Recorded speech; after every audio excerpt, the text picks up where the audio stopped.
మన కోటేశ్వరరావు గారు పార్టీ ఆవిర్భావ దినోత్సవం నుంచి కూడా ఉన్నారు. వారి యొక్క సందేశం వస్తుందిగా కోరుచున్నాం.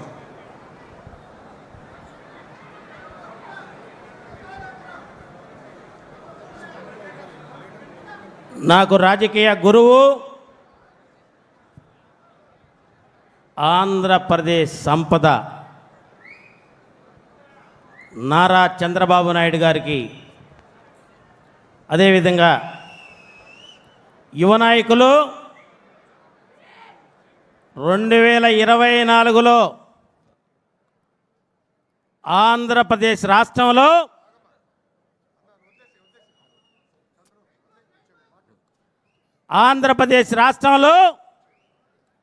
ఏదైతే అరాచక ప్రభుత్వం ఉందో దాన్ని అంతమొందించటానికి యువగళం పాదయాత్ర చేసి 1 కోటి మంది కుటుంబ సభ్యులను చేర్చినటువంటి యువ నాయకులు నారా లోకేష్ గారికి, అదేవిధంగా వేదిక మీద ఉన్నటువంటి పెద్దలందరికీ కూడా నమస్కారాలు తెలియజేస్తా ఉన్నాను. సోదరులారా, 82కు ముందు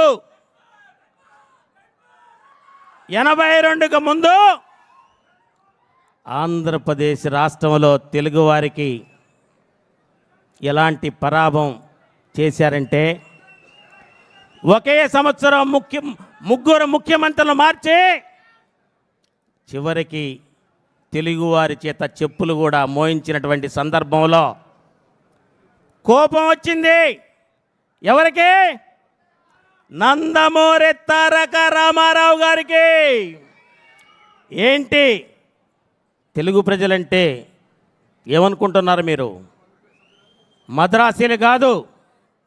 అప్పటికే నందమూరి తారక రామారావు గారు 300 చలనచిత్రాలను నటించి నేను తెలుగు ప్రజల రుణం తీర్చుకోవాలని చెప్పేసి తెలుగుదేశం పార్టీని ఈ రోజున 29 మార్చి 82లో పార్టీని స్థాపించే ఆయన నందమూరి తారక రామారావు గారు 9 మాసాలు మన లోకేష్ బాబు గారు ఏ విధంగా అయితే తిరిగారో, అన్నగారు కూడా చేతిన రథమైన మారుమూల గ్రామాలు, కొండలు, మట్టి రోడ్లు అన్నిటిని తిరిగేసి ఆ రోజును ప్రజలను చైతన్యవంతులు చేసి 9 మాసాల్లో అధికారంలోకి తీసుకొచ్చారు.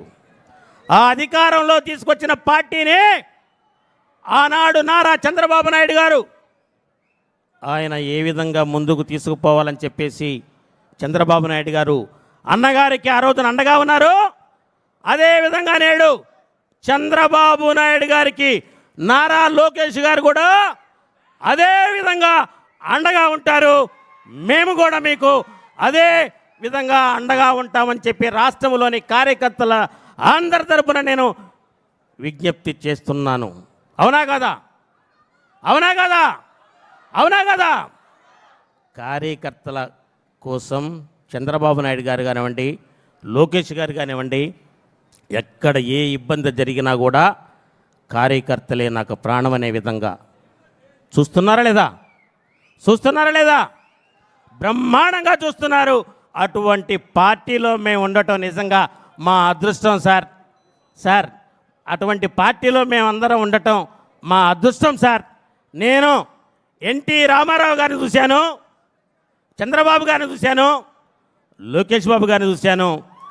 భగవంతుడు అవకాశం ఇస్తే సార్ దేవేంశ గారిని కూడా నేను వారికి కూడా పైలట్గా చేయాలనేది నాకు ఉంది సార్.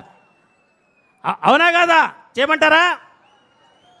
చంద్రబాబు నాయుడు గారు ఈ పార్టీని 43 సంవత్సరాలు నుంచి ఇప్పుడు 44వ సంవత్సరాలు అడుగెడుతున్నాం. చూశారు కదా, ఈ 43 సంవత్సరాల్లో తెలుగుదేశం పార్టీకి ఎన్నో ఉడుదుడుగులు వచ్చినా కూడా చంద్రబాబు నాయుడు గారు కార్యకర్తలకు ధైర్యం ఇచ్చి నేనున్నాను మీరని చెప్పేసి, మీరు 84లో అయినా ఆ తర్వాత 89లో మనం ఓడిపోయిన తర్వాత కూడా మరలా అధికారంలోకి 94లో అధికారంలో తీసుకురావడానికి చంద్రబాబు నాయుడు గారే ముఖ్య కారణం అని చెప్పి నేను తెలియజేస్తూ ఉన్నాను సోదరులారా. అదేవిధంగా 2024లో చంద్రబాబు నాయుడు గారు తోడుగా నారా లోకేష్ బాబు గారు వారు పాదయాత్ర మొదలుపెట్టినప్పుడు నాకు కూడా భయమైంది. దుర్మార్గులు వాడు ఏమైనా చేస్తారు అని చెప్పి నేను కూడా భయపడ్డాను.